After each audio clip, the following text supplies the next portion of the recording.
While I did most of my thinking with Paul and Laird, my best friends, some questions and struggles became all of my own. Being exposed to another part of the world for such an extended period of time opened up the opportunity to comprehend other such cities and communities all over the globe. I had lived my entire life here, in southeastern Pennsylvania, knowing the same people. It's easy to see that there are thousands of other such communities in the U.S., but as finite beings, we can't actually wrap our minds around the fact that there are so many other people in existence that we will never meet, but exist just the same. I remember as a kid toying with the idea that people just turned off when I wasn't looking or interacting with them. I mean, how could I ever know any different? I could never prove otherwise. But being confronted with doctrines and idiosyncrasies of a culture is a wake-up call to lingering doubts that I am the center of the universe. And if there's a fully functional city, complete with rich history of the Jialing River, customs of not heating the houses in winter because, even though your feet are numb and you're crying because you're so cold, it's really quite mild. And seeing the babies in split pants squat on the side of the road to pee, then there are probably other cities just as diverse and more numerous than I could ever understand. And the people filling those cities and those hills and mountains and valleys and caves are as different as where they have grown up. The amount of miscommunications that occurred between myself and even Laird and Paul, my two friends who were from North America, not to mention the vast array of examples I could give between our Chinese friends and family, showed to me with glaring clarity that all of our different experiences shape us to who we are. And how could I attempt to understand someone when I couldn't even grasp what they had spent their entire life living in or with? This realization took a while to fully cognize, or at least acknowledge in my head. But once it did, it brought a few consequences, some good and some bad. It's pretty overwhelming to think about the amount of people that exist right now, and the amount of contrasting and contradictory cultures and experiences every single one of those people have had. If I can barely understand the girl strutting down the street, covered in makeup, hair all done, long fingernails, typing away at her iPhone, who grew up 5 minutes down the road from me, how can I attempt to understand the Chinese girl I tutored that thinks about everything in a completely different manner? And how can I expect world cooperation when the definition of cooperation may vary culture to culture? But at the same time, I don't know how that high-heeled, bedazzled girl grew up, what she experienced, and how she thinks. So how can I judge her anyway? The fact that I just used her as a stereotype to make a point shows that this is something that I still struggle with on a daily basis. But these questions signify that I'm thinking about and have internalized the things most important to me. People in general have always been of the utmost interest to me, and my year in China gave me fantastic new perspectives that I could not have dreamt of. Even though I feel like I understand people less than I used to, I understand myself much, much more. As Emerson probably said, the more one understands oneself, the more one understands others. So by spending more intentional time than ever before with myself this past year, even though I feel a greater disparity between myself and others, in that I will never be able to grasp who they are like I can myself, I can relate to others around me in a new light with a new appreciation. Now I'd like to show you a few pictures that will make my experience a bit more real for you, and maybe you'll be able to picture yourself in the places and situations that I have been in, even if I can't show you all the temples, meals, friends, talent shows, karaoke experiences, late-night movies, meaningful discussions, and gorgeous clouds that have made up an added richness and depth to my year. So without further ado, China.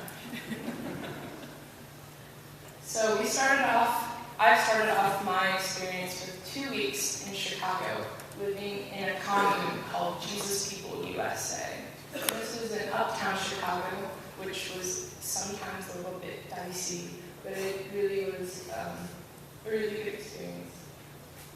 And there are 15 people, and you may recognize me and Andrew Gordon, who also graduated the same year that I did. And this is China. I was located in Sichuan province, and Chengdu is the one kind of in the middle right there, and I was about 2 hours on a very fast train east of that. So this was the first bowl of noodles that I ever ate in China, and they were very spicy. Pretty good. So this is one picture of the scenery and the rural landscape of Sichuan, and it's absolutely gorgeous, even though everyone who had lived there their entire lives were like, hey, it's really not that great. And the Chinese are known for eating some strange things, and this is me eating a duck foot. And that is not something I recommend, actually. It wasn't that good. But I got this great picture out of it, so it's all right.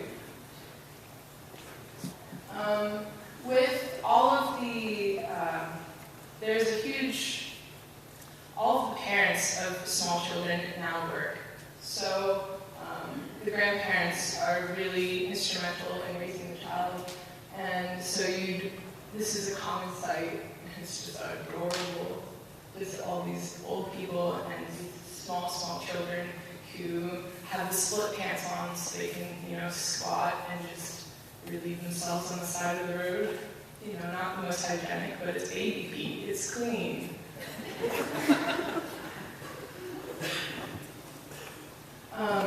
My host father, I lived with a host family, so I had a mother and father and a little sister.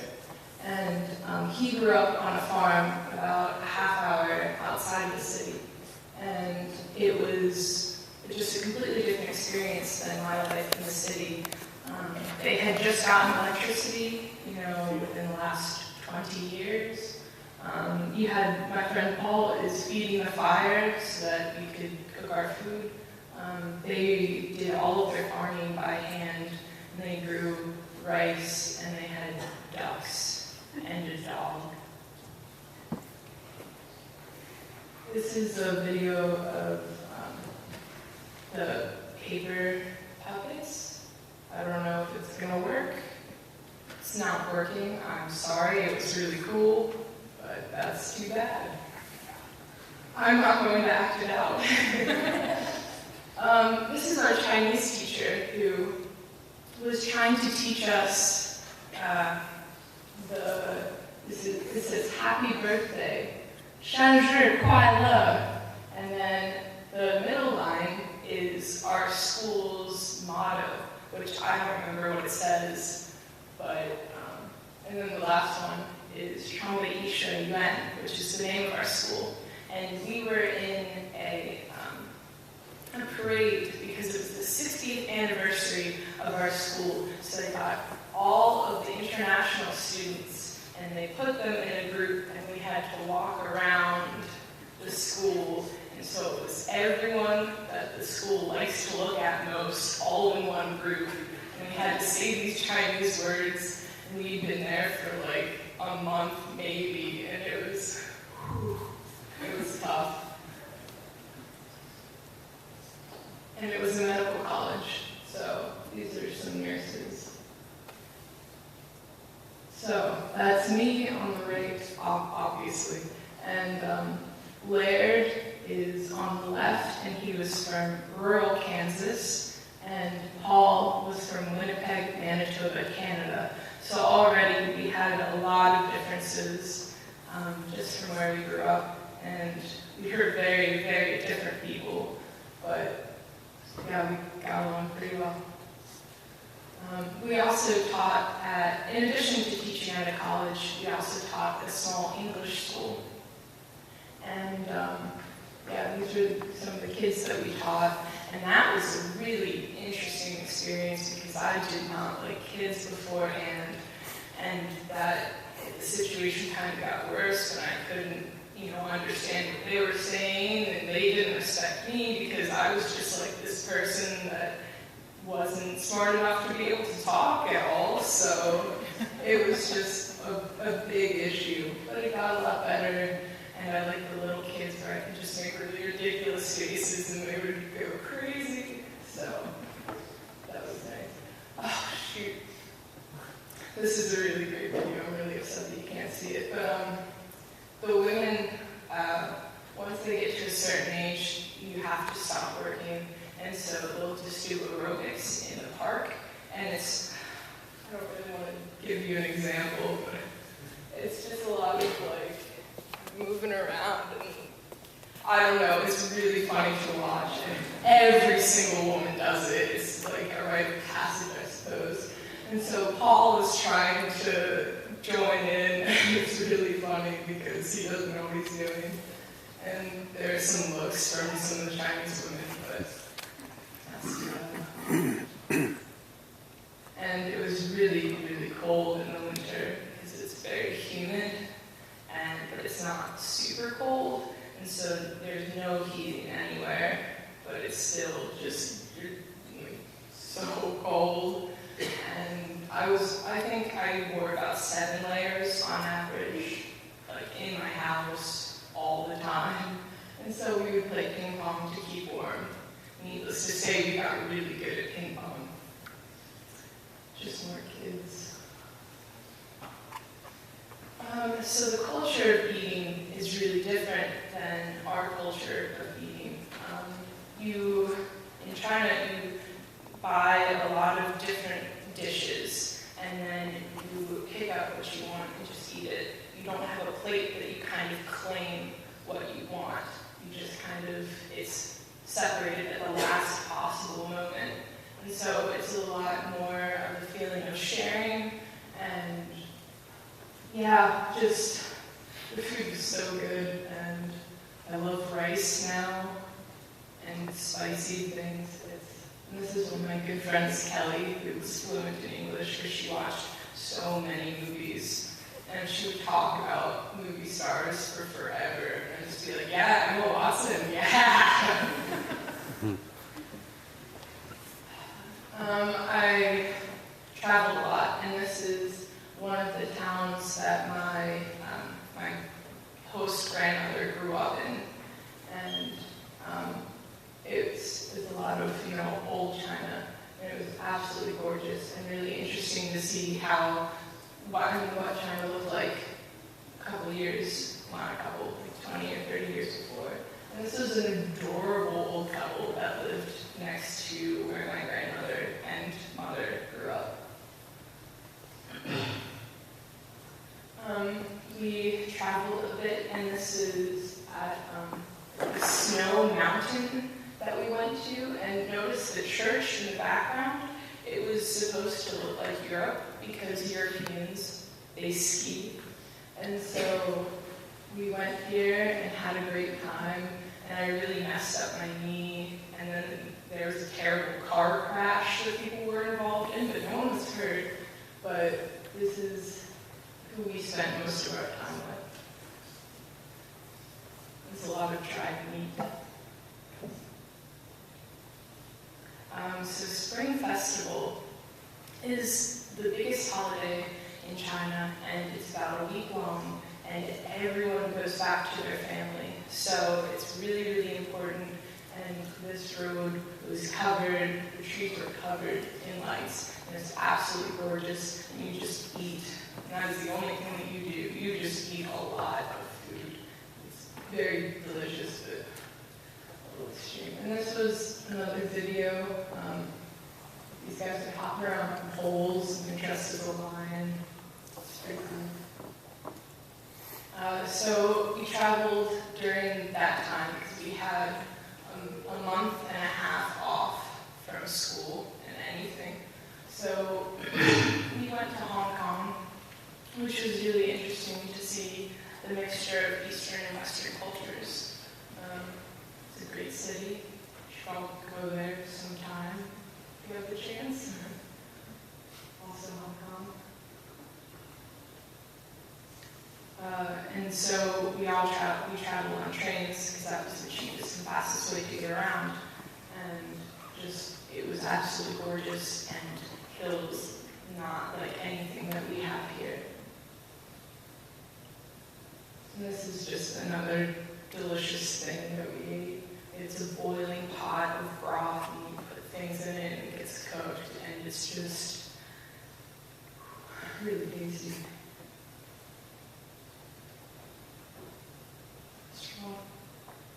This was just eating fruit. We did that a lot. We also went to Bali, which is a gorgeous place, and more pictures. I guess you can start going faster.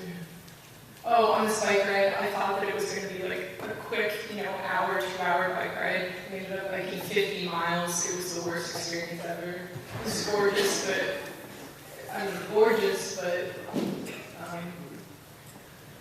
this is how I felt afterwards. And then that night, I vomited everywhere. Tibetan food, it was horrendous.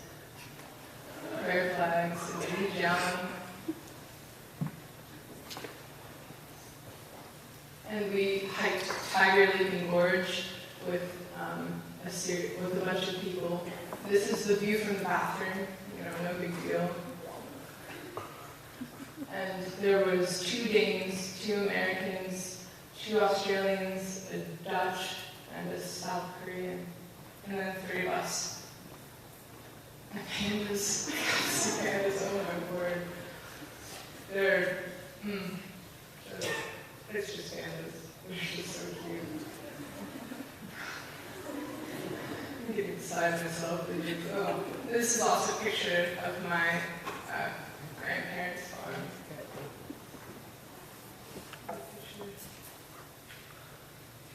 We went to Beijing, which was pretty cool. I actually went with my dad, and my mom, and my brother who visited me. This is the Great Wall of China. That was fun. Enjoyed that. Pretty chilly. Water buffalo. So this was a sight that I saw a lot. My sister just didn't like to eat. And so that was the difference in parenting skills, is that, the kid has to eat, so you're just gonna sit there and eat it, and make them eat it. And it's not like, okay, if you don't want to eat it, that's too bad, you're just gonna starve to death. That's not an option. They will get that child to eat. And that's a lot different. It's very, it's very different parenting styles, which I took notice of while I was there, and, heard all of this going on, and I would just be like, she's crying because she wants attention, just ignore her, it'll be fine. And they would just be, really attentive to her. It was just different. My city, Nanchong. This is our culture teacher who who went to Goshen College for a year, and he would translate poems and ask about specific words that I would use in a college paper, and just be like, yeah, that sounds good, way to be. And we were also involved in the English corner, which was all first and second years. English majors had to just come and converse with us for an hour at a time. These were the students that we got close with. This was the bathroom that we went to on the Tibetan plateau. That's it. So all of these experiences, all of these thoughts and ideas that I have wrestled with in the past year have formed me in so many ways. Hopefully I've been able to convey just a fragment of what it has meant to me to been able to live in a new reality. But I want this not to be just a presentation that you sit through, shrug off as something some alum has done, but as an invitation. This shouldn't just be my story, my struggles, and my knowledge. I want you all to imagine yourself wading through all that you know, or all you think you know, and reevaluate the scope of the larger world. Because I think that's what it means to grow up, to appreciate your family at home, the lifestyle you've led, and who you are, and also to question those things as well. Spending a year in China was the best decision I have ever made. And maybe instead of college right after graduation, you can make one with similar impact. Thank you.